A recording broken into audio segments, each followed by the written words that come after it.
বাংলাদেশ ডাক বিভাগ থেকে যে সার্কুলারগুলো প্রকাশ করা হয়েছে তাতে টোটাল 2071টি পদ ছিল। বাংলাদেশ ডাক বিভাগ প্রতিষ্ঠিত হওয়ার পর থেকে এই এত বেশি সংখ্যক পদের সার্কুলার একই সঙ্গে কখনোই প্রকাশিত হয়নি। এবারে আপনারা যারা বাংলাদেশ ডাক বিভাগের নিয়োগ পরীক্ষাগুলোতে অংশগ্রহণ করবেন বা বাংলাদেশ ডাক বিভাগের এই সার্কুলারের প্রেক্ষিতে আবেদন করেছেন, আপনাদের জন্য সবচেয়ে বড় সুযোগ।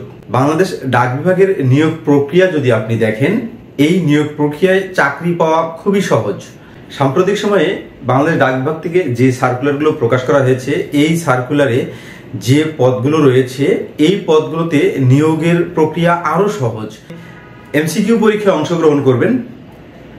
আপনারা যারা এমসিকিউ পরীক্ষায় উত্তীর্ণ হবেন তারা ভাইভা পরীক্ষায় অংশগ্রহণ করবেন, অ্যান্ড দেন কাঙ্ক্ষিত চাকরিটি হাতে পাবেন।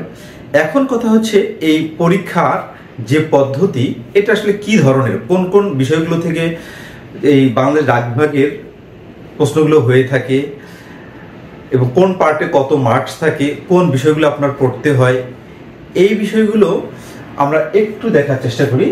এখানে দেখুন, বাংলাদেশ ডাক বিভাগে টোটাল পরীক্ষা হয় 70 নম্বর। টোটাল পরীক্ষা হয় 70 নম্বর এবং 1 ঘন্টা সময়। এমসিকিউ পরীক্ষা যেটা হয় সেটাতে হচ্ছে 70 নম্বর, অর্থাৎ 70টা এমসিকিউ থাকবে এবং টাইম হচ্ছে 1 ঘন্টা। 1 ঘন্টার মধ্যে 70টা এমসিকিউ অ্যান্সার করতে হবে। আপনারা এখানে বুঝুন, অন্য অন্য দপ্তরের বা অধিদপ্তর বা মন্ত্রণালয়ের যে পরীক্ষাগুলো হয় সচরাচর আমরা দেখছি, বর্তমান সময়ে দেখছি যে 1 ঘন্টায় 100টি কোশ্চেন অ্যান্সার দিতে হয়, কখনো 80টি কোশ্চেন অ্যান্সার দিতে হয়। কিন্তু বাংলাদেশ ডাক বিভাগে দেখুন 1 ঘন্টায় 70টি কোশ্চেন অ্যান্সার দিতে হয়, যেটা আপনার একদম হাতের নাগালের ভিতরে।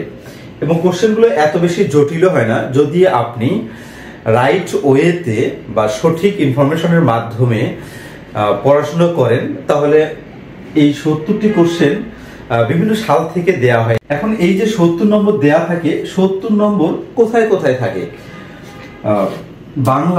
বাংলাতে হচ্ছে 20 নম্বর থাকে, ইংলিশে 20 নম্বর থাকে, গণিতে 20 নম্বর থাকে এবং সাধারণ জ্ঞানে বাংলাদেশ আন্তর্জাতিক মিলে এখানে 10 নম্বর থাকে। এই টোটাল 70 নম্বরের পরীক্ষা অনুষ্ঠিত হয়। এখন কিছু কিছু পদ রয়েছে যে পদগুলোতে কম্পিউটার সায়েন্স থেকে 4 থেকে 5টা কোশ্চেন আসে। এই কম্পিউটার সায়েন্সের কোশ্চেনগুলো যখন আসে তখন বাংলা বা ইংলিশ এইখান থেকে অথবা ম্যাথ থেকে 4 থেকে 5টা কোশ্চেন কম দেওয়া হয়। এই 4 থেকে 5টা কোশ্চেনের পরিবর্তে কম্পিউটার সায়েন্স দেওয়া হয়। তো এই যে বাংলাদেশ ডাক বিভাগের নিয়োগ প্রক্রিয়া, প্রশ্ন পদ্ধতি, নিয়োগ পদ্ধতি এবং কোন কোন সাবজেক্ট বা কোন কোন বই থেকে কোন কোন টপিকস গুলো পড়তে হবে, এই গণিতের যে 20টি কোশ্চেন থাকে, এই 20টি কোশ্চেন ইজিলি কমন পেতে আমরা বাংলাদেশ ডাক বিভাগের নিয়োগ সহায়ক কোর্স সর্বশেষ ব্যাচ 4 শুরু করছি।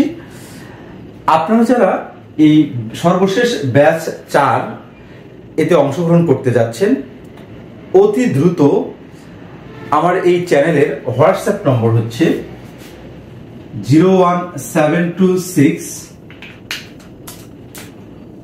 995630। এই নাম্বারে নক করলে বা কি ইনফরমেশন আপনি জানতে চান বা এই কোর্সটি যদি ভর্তি হতে চান, তাহলে এই নম্বরে মেসেজ করলেই আমি আপনাদেরকে ডিটেলসটি জানিয়ে দিব। আমি আসলে কেন এই ব্যাচটির নাম সর্বশেষ ব্যাচ 4 দিয়েছি, এর কারণটা হচ্ছে আমাদের অলরেডি 3টি ব্যাচ শেষ হয়েছে, এবারে সর্বশেষ ব্যাচ আমি নিচ্ছি। আমরা শুনতে পাচ্ছি ঈদের পরেই আসলে এই ডাক বিভাগের যে বিশাল সার্কুলারটি প্রকাশ করা হয়েছে, এই সার্কুলার পরীক্ষা অনুষ্ঠিত হবে। সুতরাং আপনারা যারা অ্যাপ্লিকেশন করেছেন বা এখনো আমাদের ব্যাচগুলোতে অংশগ্রহণ করেননি, অতি দ্রুত আপনারা এই কোর্সগুলো, আমার এই কোর্সটি করে আপনার প্রিপারেশনটাকে আরো শানিত করুন এবং আপনার পড়ার যে গতি এটাকে আরো বেগবান করুন। আপনাদের সকলের সুস্বাস্থ্য কামনা করে আজকে এখানেই শেষ করছি। আল্লাহ হাফেজ।